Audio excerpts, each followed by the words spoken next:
like to call the meeting to order. Roll call. Trustee Marquardt. Here. Trustee Schenk. Here. Trustee Oppenheim. Here. Trustee Forster. Here. President Byrne. Here. Trustee Cook and Trustee Takaoka gave prior notice that they would not be in attendance. Okay, is there a motion to appoint Trustee Marquardt President Pro Tem? I'd like to nominate Trustee Marquardt to be President Pro Tem for the duration of the meeting. Second. Roll call. Trustee Forster. Aye. Trustee Schenk. Aye. Trustee Marquardt. Aye. Trustee Oppenheim. Aye. President Byrne. Aye. Okay, if we can stand to say the Pledge of Allegiance. I pledge allegiance of the United States of America and to the republic for which it stands, one nation, under God, indivisible, with liberty and justice for all.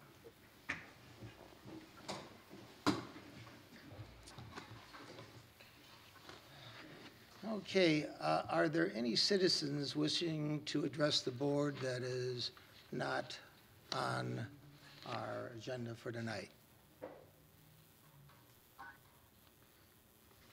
Okay. As we proceed, one of the things, we have somebody that has definitely come a long way. Conchita Goldberg is 104 years old. So let me read this.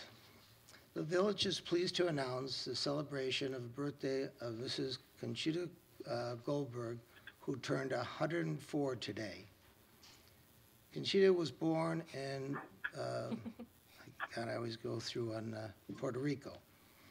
Her father served as a U.S. Army during World War I and was, and after the war, returned to his native Puerto Rico. At least then a year old, Conchita's family moved to the United States and settled in Chicago. Initially only speaking Spanish, Conchita met her future husband, James Goldberg, while they were in kindergarten. Conchita shared from the time she met Jamie that she knew he was her hero, her protector, and one day they would be married. That day came in 1943. Conchita and Jamie had 2 children, a daughter named Gloria and a son named Joel. Conchita worked in a health service radiation department, Presbyterian St. Luke's Hospital in Chicago. At 70 years of age, Conchita lost the love of her life, her husband, Jamie. It was suggested she moved here, a new focus. Conchita took on I can't even pronounce the swimming, synchronized swimming. Conchita participated every Friday at Wright's College in Chicago. Conchita became so professional that she became a number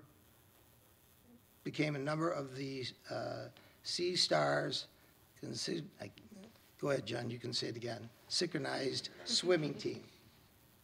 Now a resident of Brookdale Service, or senior living, in our beautiful Vernon Hills, we are delighted to recognize Conchita as with her a happy birthday.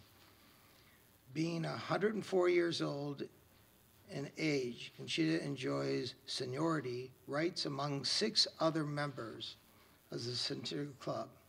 On behalf of the village president, Roger Byrne, the board, and the village staff, a very happy 104th birthday, Conchita.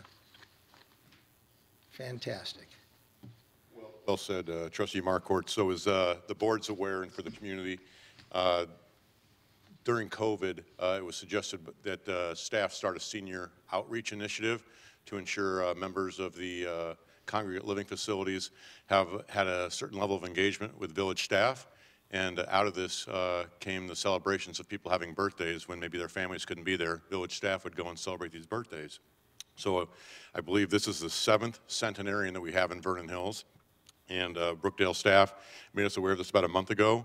And members of the communications team went and met Conchita and heard about her life story. And just a very remarkable person. I was telling Kevin, I'm impressed by the diversity of chapters that many of our residents have.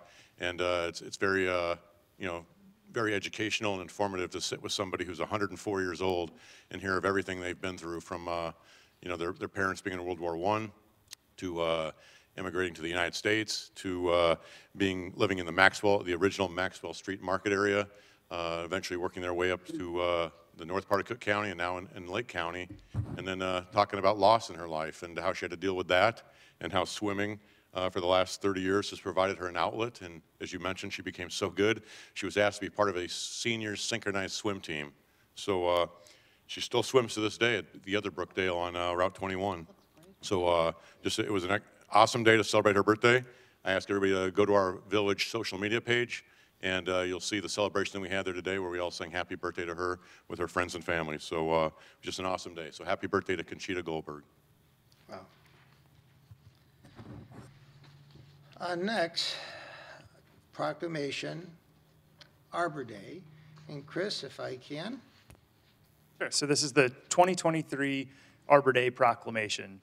Whereas having recognized the economic, aesthetic, and environmental value a thriving community forest brings to its residents and visitors, and whereas the Village of Vernon Hills has and continues to be committed to reforestation of land within its corporate boundaries and to prudent management of its existing forest resources, and whereas the Village of Vernon Hills shall continue to enhance its reforestation and forestry management policies and practices, and shall continue to dedicate financial resources over and above Tree City USA requirements, and whereas the Tree City USA flag shall be flown at the public building on Arbor Day, April 28th, 2023, to honor those residents and volunteers who have participated in the program of activities sponsored by the village. Be it therefore resolved, on behalf of Roger Byrne, President of the Village of Vernon Hills, I do hereby proclaim that the Village of Vernon Hills shall officially observe Arbor Day on Saturday, May 13th, 2023, and encourage citizens to participate in appropriate activities and to take advantage of the benefits of the parks and other natural areas in our communities. Thank you, Chris. Moving along, Assistant Village Manager John, Sustainable Planning / Special Events, Earth Day, and Arbor Day. Thank you, Trustee Markort. And commenting on what Public Works Director, Village Engineer Chris Vanetta just talked about with Arbor Day, again, we appreciate the village's contribution to making that happen. To be certified as a Tree City community, it requires funding of at least $2.08 per capita, along with being able to maintain a forestry division.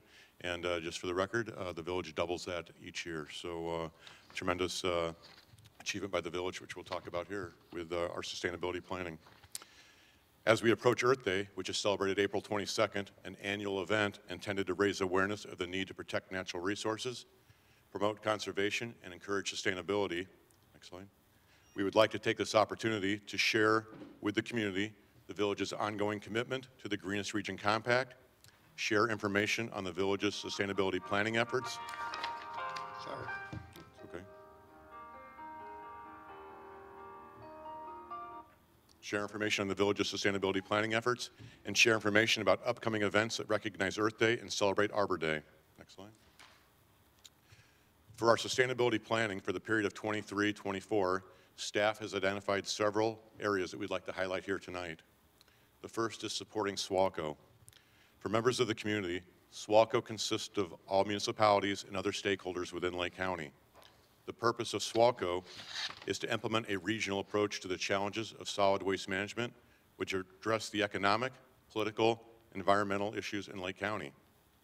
For 2023, legislative priorities for stakeholders include extended producer responsibility for packaging, which we talked about here last year, extended producer responsibility on carpet and other products that place an extraordinary impact or burden on landfills, and extended producer responsibility on paint.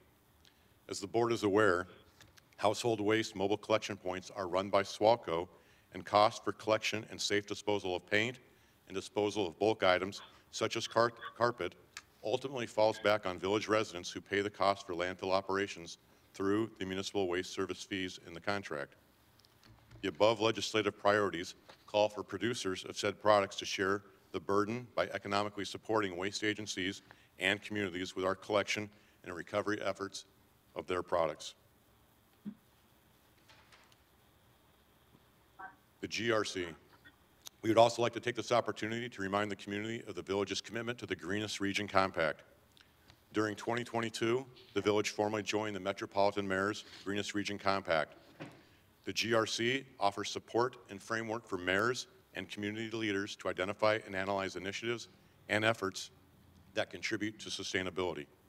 The GRC framework is built from 30 sustainability plans and guiding documents in use by Illinois municipalities and incorporates more than 10 documents from regional, national, and global organizations that guide municipal actions. For reference, the board has been provided a list of activities achieved for the last 2 quarters. Next slide. The GRC framework focuses on 10 categories that include climate, economic development, energy, land, leadership, mobility, municipal operations, sustainable communities, waste, and recycling. The GRC framework provides objectives for municipalities that are applicable, achievable, and well-suited for municipal action. The GRC is our guide, our compass, if you will, that provides staff direction in working towards sustainability. By adopting the GRC, the village thereby formally committed to sustainability locally and in the region. You'll see we have the sustainability webpage up, which is new, and this is for increased transparency and openness with our community. Within this page will be information on how sustainability became incorporated into governance, background on village inclusion of ecological stewardship into the development of the vision statement, early initiatives, and soon to be added, the village's sustainability planning guide. I encourage all residents to familiarize with our collective efforts by visiting the village website and entering keyword sustainability. Next slide.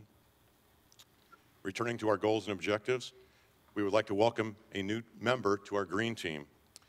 Within the village staff, tremendous change has occurred over the last 18 months, and we're excited to welcome our new Public Works Director, Chris Venata, to our green team. Chris is a Northwestern graduate. Chris comes to us from the city of Evanston. Chris earned his degree in engineering and has tremendous experience in sustainability matters from his previous work in Evanston, and he'll be an instrumental part in the village's sustainability planning and what we're able to achieve in the future. Chris has already begun meeting with stakeholders to include ComEd to begin assessing infrastructure needs for EV use. Over the next year, department heads will be working closely with Chris on their initiatives. We're excited for the future. Welcome, Chris, to our green team. Within the Community Development Department, there is a desire to begin assessing opportunities for incorporating EV into this fleet. Infrastructure evaluation will need to occur. Currently, 1 hybrid vehicle is already in use, and more study will help staff understand how energy is obtained through our franchise agreement. The Community Development Department is also excited to announce plans for a new and improved permit process. The goal is to implement a paper reduction permit process for technical review. A streamlined process will be introduced that will ultimately reduce the amount of paper copies required for the various reviews. This will help petitioners, which include residents and prospective businesses, save both time, money, and ultimately paper. Village staff is also excited to begin the implementation of digitizing all archives and records. This program will allow for materials to be retained in a digital format and allow the transfer of material between departments and the public to occur through electronic communications. The program we are implementing is called Laserfiche. For the police department, during recent budget presentations, Chief Crease has shared his vision of what his team hopes to achieve in the next year or so by assessing their fleet, identifying non-patrol squads that could begin to transition including hybrid vehicles and maybe in the future, EV. Again, staff is excited to begin these conversations with Chris and his mechanics to assess vehicle options. Staff also continues to monitor trends in the collection of household chemical waste. As the board is aware, currently SWACO offers opportunities for residents to periodically participate in mobile collection events. The next event is scheduled for May 20th at Mundelein, which allows for residents to schedule in-person drop-offs of household chemical waste. We will promote this event on our communications platforms. One opportunity that has recently presented itself is an at-your-door service provided by our vendor, Waste Management. This service does have a requirement of all households participating through the franchise agreement at approximately $1.18 per month per household. This would allow residents to call Waste Management to schedule a pickup versus residents having to drive to a regional collection site and wait to dispose of unwanted items. This service option is worthy of additional conversation and research and could be implemented in a future municipal contract. Regarding village communications, the village will continue to use our platforms for the sharing of information and programming related to sustainability. Information sharing includes an educational component, such as organics collection service and the benefits of the byproduct, which is compost.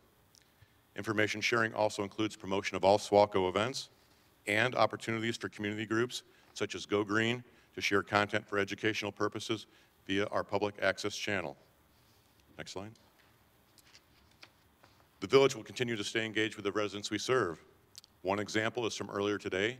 Waste Management sponsored a native plant giveaway and green event for the Vernon Hills Seniors Organization. Plants were made available for seniors to place in community gardens and personal use. Waste Management also provided an update on their sustainability planning. We'd like to take this opportunity to thank Waste Management and Mike Brink for sponsoring today's events and for providing the native plants. Next slide. Arbor Day. Arbor Day is April 28th, and if persons have not recently visited the Village Memorial Arbor Theater, I encourage all to see this beautiful amenity in person. Located at 50 Memorial Drive off Fairway, there's a walking trail that leads visitors throughout the property that features informational placards about the types of trees within this location. Another amenity includes Harvey Lake, which is part of the village's open spaces.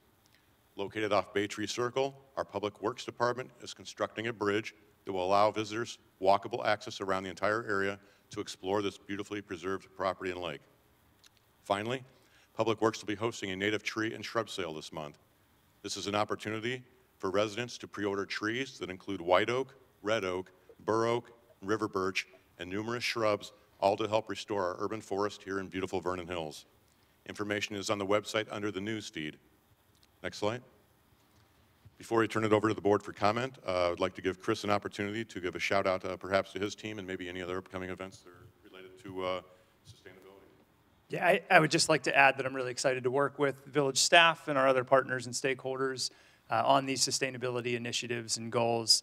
And also give a thanks to the Public Works staff who's been working hard on a lot of these already, as well as setting up for our Arbor Day, like the native plant sale. We're also, Public Works staff are going to be working with the Vernon Hills Boy Scout Troop to do a tree planting in the Arbor Theater on May 20th. So I'm just happy to be a resource to the village on these goals.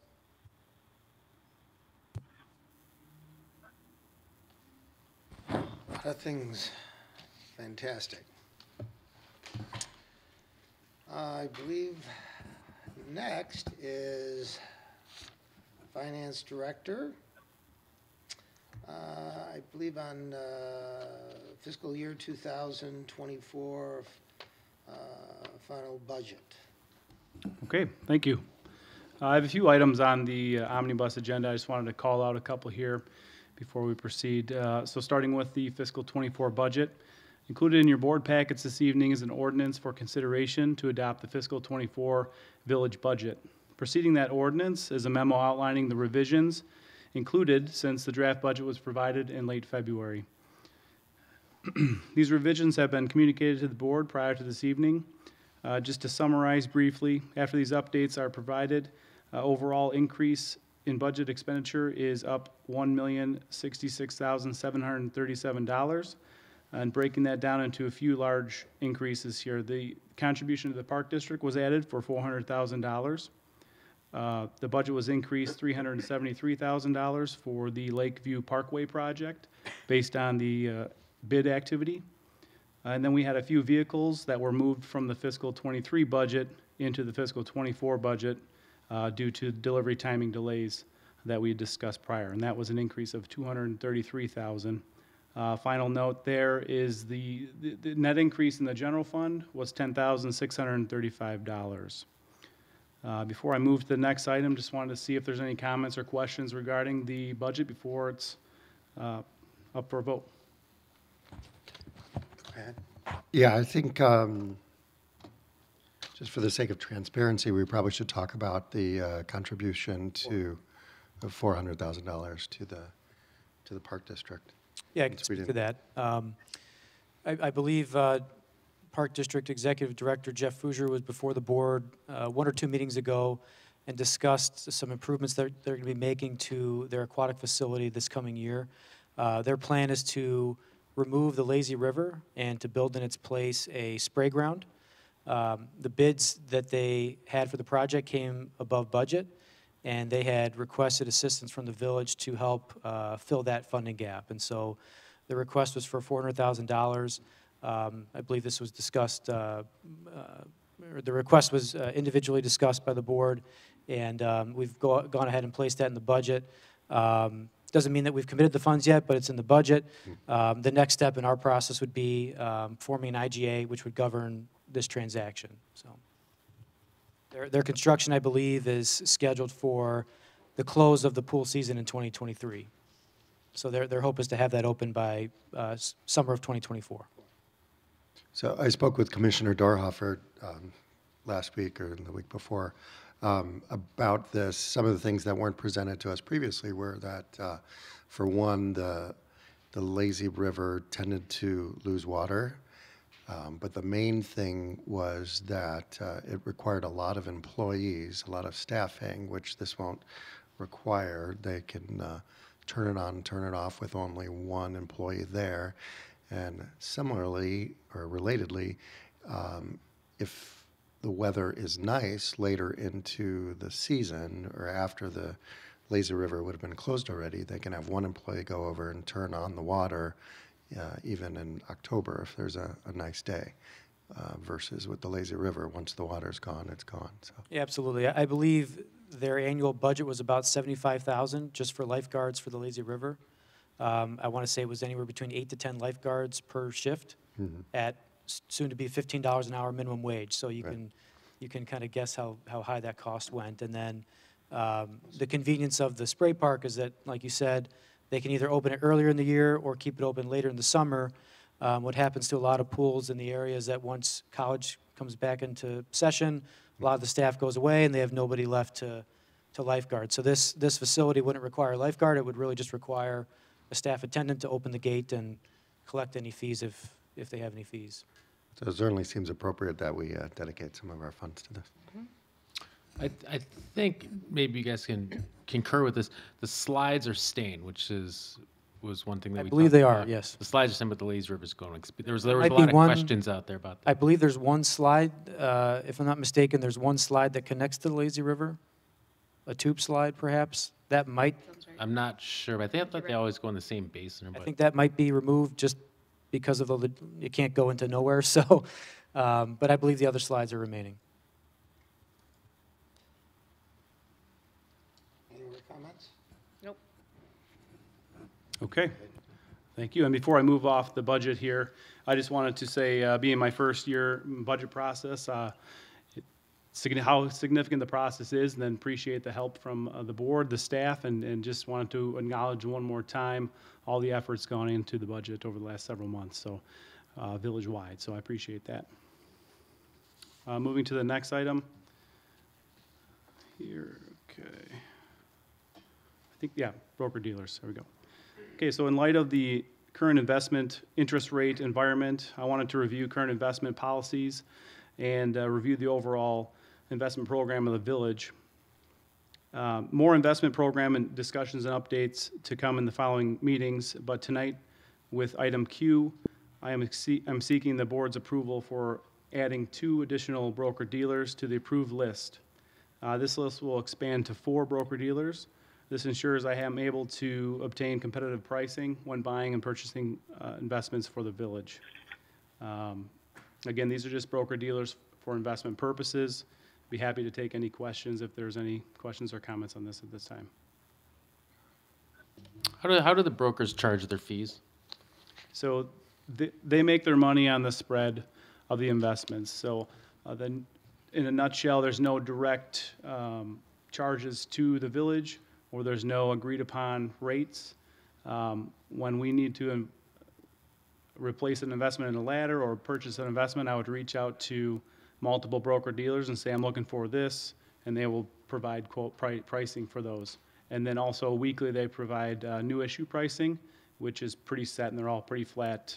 They make the same amount off new issues.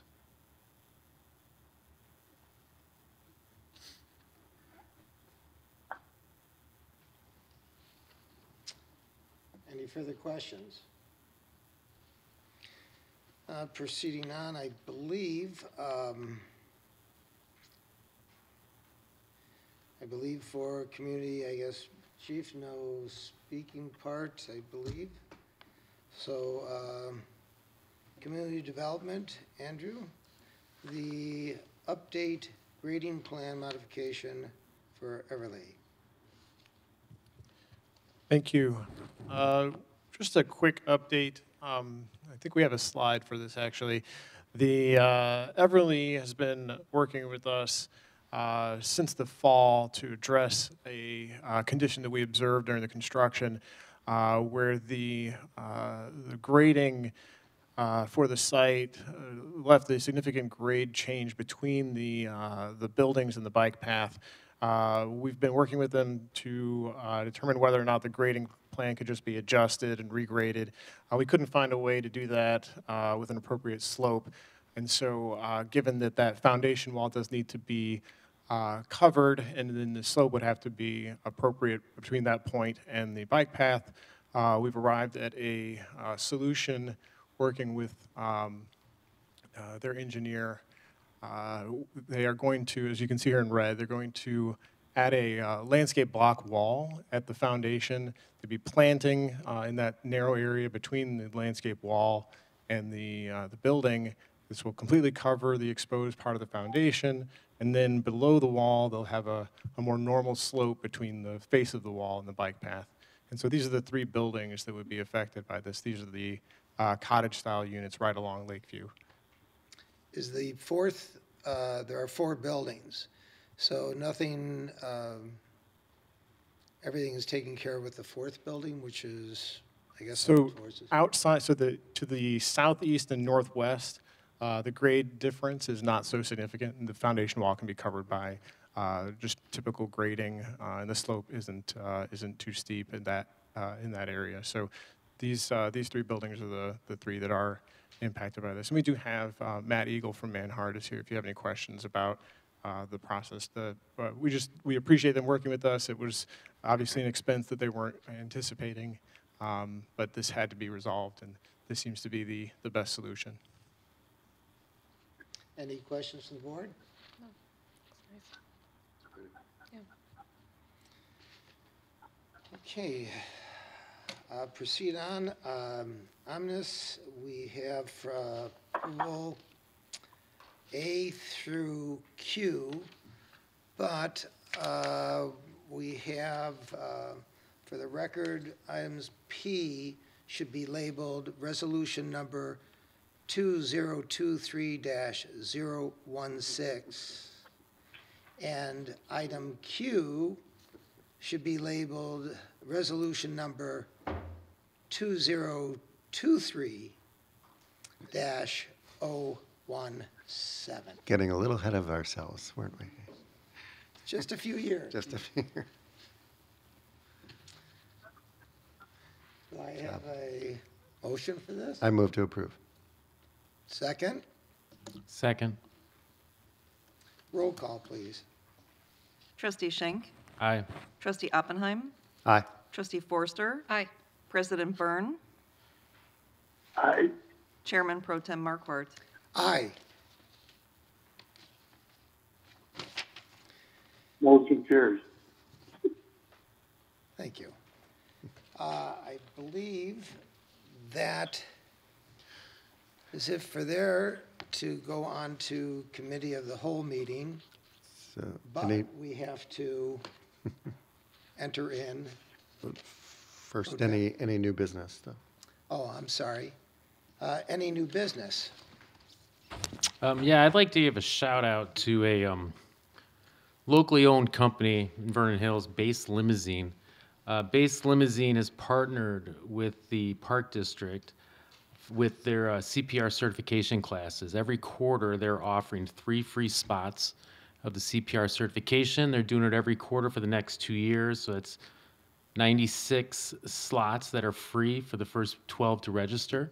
The first time this will go into effect is for the June 17th class. So great thing for Base Limo, and I know the owner. He been wanting to help out the community, and this has found a way to do it. And thank you for the Park District for allowing it to happen. So if you are needing to get CPR and AED certification, it's great. It's a great way to do it without having to pay for anything. I think normally it's $50. So registration for this class opens up on Friday. I'm sure they'll fill up fast. I would recommend to do it. I believe it's been stated before through staff, Public Works. Shouldn't say it's required, but it is given, and it's, Michael, I know you can make a comment on it very strongly. I know in my life, I've honestly had to perform CPR twice. It's something to save a life, and it's amazing. So please consider it. So I move that we adjourn the meeting and we'll go into a closed session to discuss. I'm sorry. Oh, I'm sorry. Yeah, but we will go into. We will not need a closed session. Oh, we're not doing a closed session today? Okay. And Then we'll go to committee of the whole. no new business then, am I correct? That was Just the, what Mike had. that was the new business. That's it. Okay, Motion now, to adjourn? So then we can do a roll call? We'll need a motion to adjourn. Yeah. Yeah. I motion was to adjourn. moving to adjourn. Yes. Second. We'll need all ayes or nays on that. Yeah, Aye. Aye. aye, Aye. no nays. Ayes have it. To proceed for committee of the whole, it has to be introduced to, Do we have to appoint Michael President Pro Tem to Committee of the Whole? So made. no, Yeah, we'll do just a roll call. Aye. aye. Aye. Oppenheim. Aye. President Byrne. Aye. Trustee Cook and Trustee Takaoka also gave prior notice that they would not be in attendance. So now I nominate Trustee Markwart to be President Pro Tem of the Committee of the Whole meeting. Second. Trustee Oppenheim. Aye. Trustee Schenk. Aye. Trustee Forster. Aye. Trustee Markwart. Aye. President Byrne. Aye. Okay, to proceed, approval of committee of the whole meeting, minutes, April 4th, 2023. Motion to approve minutes. Second? Can I ask a question? Yes, Do Mayor. we have an attorney here? Yes, sir. We do. Where? Carmen Forte is here. Yes, I'm here. Well, I can't see on my screen. And nor can I. All right. Okay. Your head looks like it's well lit. Oh, that's a couple. Reflection. I Thank think you. so. I think that was I'll take it as a compliment. So then, roll call. Trustee Forster? Aye. Trustee Schenk? Aye. Trustee Oppenheim? Aye. President Byrne? Aye. Chairman Pro Tem Markwart. Aye. Proceed. Request for an outdoor dining permit, Crispin Green, address of 899 North Milwaukee Avenue, Suite 300. Thank you. The new business opening at the former Fairgrounds Coffee Unit, which is 899 North Milwaukee within Melody Farms, is requesting an outdoor dining establishment permit. These types of permits are approved by the village board. This particular unit did have an approval for outdoor dining. Previously, it had a 50-seat area that wrapped around in an L-shaped enclosure on the side, in the area that you see here in the photograph.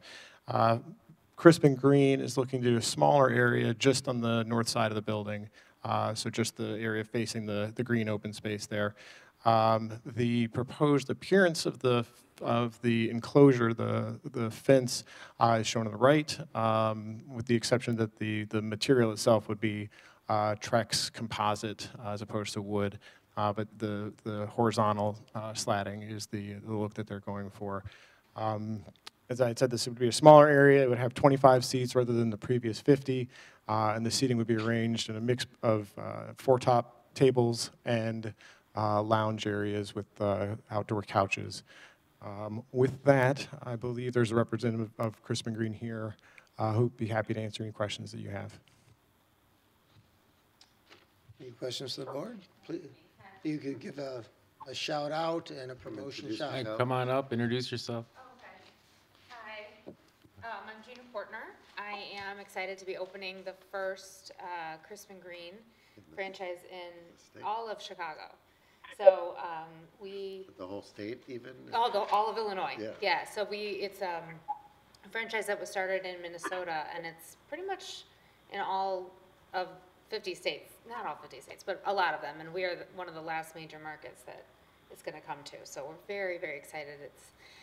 The franchise is salads, grain bowls, acai bowls, smoothies, just all fresh, locally made. Everything's done in-house, no freezers, no fryers. And yeah, the outdoor dining would go along with that, healthy eating, connection with nature, and we would love your approval. So. I think this is a great addition for our village. It's something we've been missing. It's a great location. You're gonna have plenty of traffic. I wish you luck. I was just looking at your website. What's your competitor in the area? Is it Sweet Greens is our biggest Sweet competitor. up in Deer? Yeah, Yeah. yeah. I'm tired of driving over there. Oh, good. Well, we welcome all of you to simply drive to Melody Farm. and eat there. Crispin Green. All right. Crispin Green, yep. Is the crisp for the crisp of the lettuce or the Parmesan crisp? That Crisp of the lettuce, Is the- yes, it's okay. all fresh. When are you hoping to open? We're hoping to open at the end of July. Our permits were approved by Vernon Hills last week, and we're hoping to start construction on Monday.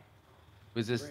Do you find with your franchisee? I assume. Yes, I'm You the said- franchisee. So they're based out of Minnesota, you said? Yes. And so, do you find the location? They find a location for you, or do you guys do it in conjunction? I find the location and they approve it.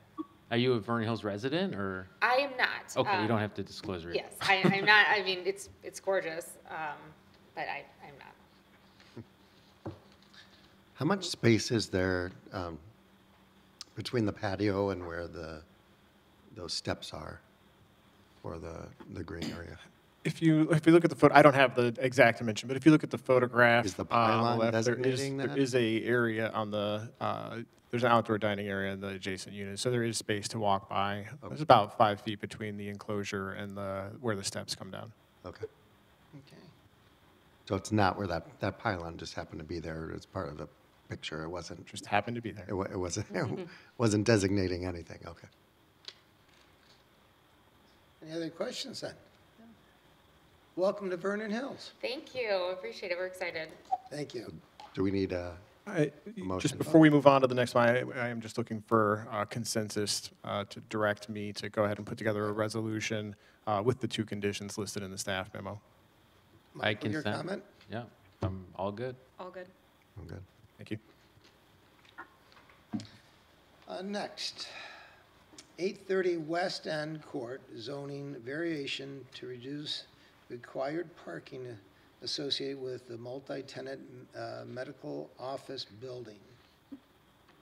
Go ahead then, Andrew. Thank you. Hannes Partners actually came in front of the Committee of the Whole prior to the Planning and Zoning Commission hearing. Due to the nature of the request, I had asked them to come in to give sort of a preview to the Committee of the Whole first and explain the need for this variation. The committee had no particular objection and directed them to go ahead and work with us to set up the public hearing with Planning and Zoning. At that point, Planning and Zoning Commission has now held this hearing. The request for variation is to reduce the required parking from 136 stalls to 106 stalls, and the need for that is based on sort of an evolution in the tenancy of this building. It was originally constructed as general office, and over the course of many years, it became 100% medical office. Medical office has a higher parking requirement in the code. They have not observed any actual demand for the number of spaces required, but for insurance purposes, they would like to have this variation so that they can reconstruct the building as is with this parking ratio in the event of damage. It also helps them safeguard against changes in the future. If they were to lose a tenant, this would guarantee that they could replace that tenant with another medical use. Planning and Zoning Commission reviewed this in a public hearing on the 12th of April. They have recommended approval. There were no significant issues at the public hearing. There were questions of how to possibly restripe and gain some spaces in the future. But if anything, that would increase the number of parking stalls. So this number, this 106 number, would be met in the future condition if they do restripe it. So with that, Bernie Citron is here to speak on behalf of the petitioner, and I believe Tom Beckus is here as well. Thank you. Good evening. Good evening. Members of the board, Bernard Citron, the law firm of Thompson Coburn. Here representing Hamas, Tom Beckus, who is one of the principals and actually building managers in the Illinois area. They have a couple other facilities here. We're happy to answer any questions. One thing, there was a question that was asked, and I apologize, I don't remember which trustee asked this question, but I do have the answer to it, and that was the number of handicap parking spaces and what was the requirement based on. So the correct answer is handicap parking spaces are not based on the number of spaces that the variation that we're requesting is the number. It's based on the number of required spaces there are. So the number of handicap spaces we would have to provide is based on the 136. The good news is the number of required handicap parking spaces according to the Illinois Accessibility Code is 5. So, and we have 8. So it was something I didn't know the answer of. I think both staff and I had to go figure this one out. Thank you for following up with that. No, we wanted to make sure that, and again, because it's a medical facility, we wanted to make sure we have a satisfactory number of handicap spaces in the proper locations. So at this point in time, we could eliminate some of those handicap spaces if we wanted to gain, because you actually gain 1 space for every handicap space. You know, you get 2 instead of 1. But at this point in time, we're going to leave them as is, because we, you know, hopefully, if the village board ultimately grants us the variation, the 106 spaces is more than sufficient for our parking needs here. I think the good news is notice was sent out to everybody, you know, the adjacent neighbors. No one showed up. No one, you know, came in saying there was any issue. And what I've heard from multiple people, including members of the Planning and Zoning Commission, is they never see the parking lot full. That was the question before, is that if you take a look at what's up on the screen, there's traffic, and look how many cars in the parking lot. Yeah, and other people in the village have said the same thing to us, is that it really, the 106 spaces will be sufficient. So with that, the one other thing is there were some questions that were raised by Mr. Jennings in terms of some work on the building, and in the packet we did note that we are going to be doing some remedial work on the building, including fixing the parking lot. It's been a little bit neglected, which is kind of the properties that we buy, that Hamas buys, are properties that we can do a value added, you know, bring the tenancy up. In this case, by the way, it's 100% leased, and it has been for quite some time.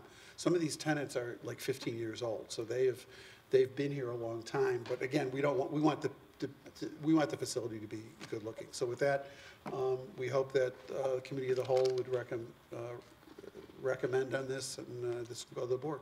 Thank you, Vernon. Thank you. Do the handicap spaces that you have currently, do they share the striped space, or do they individually have their own? Actually, it's interesting. We could probably gain spaces, a few, if we did do that, because you are allowed to have two handicap sharing a one striped. striped area. Most of them don't. I don't know if You the probably- coach. That's a newer thing. I think that's So newer than, yeah. when they were originally. Yeah, so we Striped that haven't, way they were. I don't know that, maybe when we repave the parking lot, may move some of those spaces, because we're gonna then have to restripe it when we repave it. But as Andrew said, we'll end up with more spaces, not less. But we are asking for this variation because, as he indicated, one, we have an insurance issue if the building is more than 50% destroyed or damaged. We would have to rebuild according to code, which would make a much smaller building. Or two, things change. We don't want to be in a situation where someone, with all due respect, starts more strictly enforcing this issue as we start to re-tenant the space. There's a survey, looks like on page 128 of the full packet here. Is that current, that we think? Yes. That's current? That is That's the not the current- update, That is the okay. current survey. All right. That shows the ADA spaces, some sharing, some don't. Yeah. Yeah, I do see that now. Any other questions? That's interesting. Actually, There's actually one that doesn't even have a stripe. well, yeah, I'm looking at it right now. Yeah, There's one I that's saw that. missing the stripe there. I It should saw be that on the too. other It should side. be on the other side, yeah. The Yeah. surveyor kind of messed up on that. Oh, okay, that was a mess. That was a- That was that a was a survey typo by issue. the It wasn't surveyor, yeah. actually a striping, No, it whatever wasn't. issue. Okay. Yeah, there's two handicap spaces right next to each other without a stripe Yeah, no, beside one of we them. We saw that too. Yeah, that would be 9, but you said there were 8. So you Eight. said that there were 8 legitimate ones, and that's like a 9th one that There's doesn't 8 count. legitimate handicap 7, spaces. We 8, wanted to make 9. clear on that we at least Gotcha. exceeded what the requirement was based on the Yeah. 136 Right, required right. spaces. Right. Yeah, Okay. so you could certainly, you could just put one there, I guess, and share that striping very easily, just painting the other side and putting up a sign. And so if need be, you can always add those very easily. Great. Nothing else for me. Thank you very much. you. And to just wrap this one up, we would be looking for a consensus to prepare an ordinance for the board's consideration. I'm okay. I believe, in fact, I could Yeah. actually say it Yes. by aye. So Yes. Thank you.